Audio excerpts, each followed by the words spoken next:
आज हम बात कर रहे हैं क्रिप्टो की दुनिया में एक बहुत ही चौंकाने वाले नए फाइनेंशियल टूल की। ये सिर्फ कोई नया टोकन नहीं है। नहीं, ये तो एक पूरी कहानी है जिसमें जियोपॉलिटिक्स, फाइनेंस और टेक्नोलॉजी सब कुछ जुड़ा हुआ है। तो चलिए समझते हैं इसे। 100 अरब डॉलर, जरा सोचे कितनी बड़ी रकम है ये। और ये पूरा का पूरा पैसा सिर्फ एक नए क्रिप्टो टोकन के जरिए इधर से उधर हुआ है। और सबसे हैरान करने वाली बात, ये सब हुआ है 1 साल से भी कम समय में। इससे पता चलता है कि कितनी तेजी से और कितने बड़े लेवल पर इस टोकन को अपनाया गया। तो सवाल यही है कि आखिर रूस से जुड़े इस नए क्रिप्टो टोकन ने ये कर कैसे दिखाया, इतनी तेजी से इतना बड़ा आंकड़ा कैसे छू लिया। आज हम इसी गुत्थी को सुलझाने की कोशिश करेंगे। अब देखिए, इस टोकन को समझने के लिए हमें पहले उस प्रॉब्लम को समझना होगा जिसे सॉल्व करने के लिए इसे बनाया गया था। और ये पूरी कहानी शुरू होती है प्रतिबंधों से। हुआ ये कि जब इंटरनेशनल सैंक्शंस लगे तो रूस की कंपनियों के लिए दुनिया भर में पैसा भेजना और मंगवाना बहुत ही ज्यादा मुश्किल हो गया। जो नॉर्मल बैंकिंग के रास्ते थे वो लगभग बंद हो गए। मतलब एक तरह का फाइनेंशियल आइसोलेशन हो गया था। और इसी वजह से एक अलग रास्ते की जरूरत महसूस हुई। और बस इसी प्रॉब्लम का सलूशन बनकर सामने आया A7 A5। इसे खास तौर पर बनाया ही गया था इन फाइनेंशियल सैंक्शंस को बाईपास करने के लिए, एक हाईटेक सलूशन की तरह। पर सवाल यह है कि आखिर ये A7 A5 है क्या चीज? अच्छा, इसे समझने के लिए हमें पहले स्टेबल कॉइन को समझना होगा। देखिए, बिटकॉइन जैसी क्रिप्टो करेंसी की कीमत बहुत ऊपर नीचे होती है ना? लेकिन स्टेबल कॉइन का मूल्य किसी फिक्स्ड चीज से जुड़ा होता है, जैसे अमेरिकी डॉलर या इस केस में कुछ और इसी वजह से ये लेन देन के लिए काफी प्रैक्टिकल बन जाता है। तो पॉइंट ये है कि A7 A5 एक ऐसा ही स्टेबल कॉइन है जिसका मूल्य सीधे सीधे रशियन रूबल से जुड़ा हुआ है।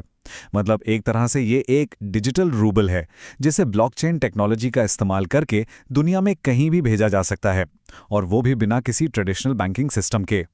लेकिन सबसे मजेदार बात तो ये है कि इसके पीछे है कौन।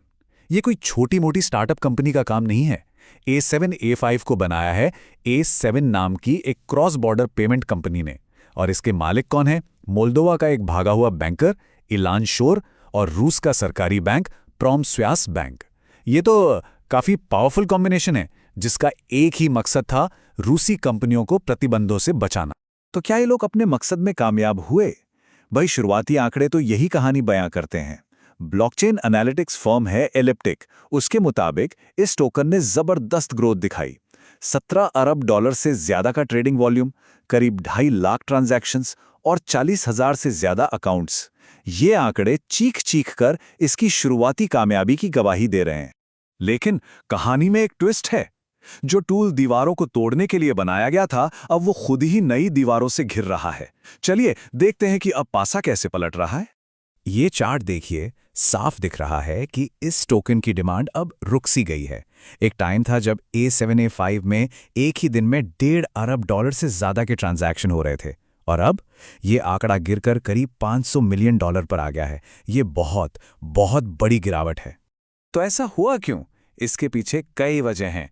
पहली बात तो ये कि जुलाई के बाद से कोई नए A7 A5 टोकन जारी ही नहीं हुए हैं। और इससे भी बड़ी बात, यूरोपियन यूनियन ने इस टोकन पर खुद ही प्रतिबंध लगा दिए हैं जो नवंबर 2025 से लागू हो जाएंगे। इन सब वजहों से एक बड़ा लिक्विडिटी क्राइसिस खड़ा हो गया है। एलिप्टिक के एक स्पोक्सपर्सन ने इस प्रॉब्लम को बहुत अच्छे से समझाया है। वो कहते हैं कि असल दिक्कत ये है कि A7 A5 को दूसरी क्रिप्टो करेंसी या कैश में बदलना अब बहुत मुश्किल हो गया है। और जब लिक्विडिटी, मतलब कैश में बदलने की आसानी खत्म हो जाती है तो उस एसेट का कोई मतलब नहीं रह जाता। सैंक्शंस के डर से दूसरे एक्सचेंज भी इसे लिस्ट करने से कतरा रहे हैं। और यहीं पर A7 A5 की कहानी में एक बड़ा ही मजेदार विरोधाभास, एक पैराडॉक्स सामने आता है।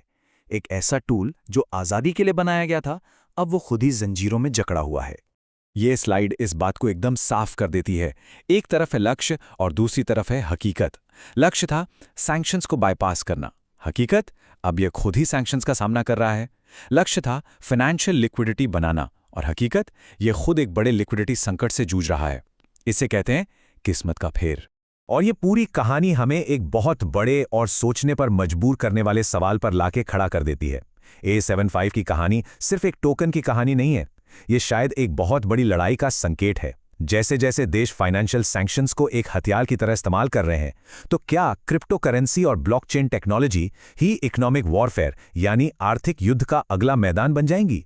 ये एक ऐसा सवाल है जिसका जवाब आने वाले सालों में दुनिया की फाइनेंस और पॉलिटिक्स की शक्ल तय करेगा।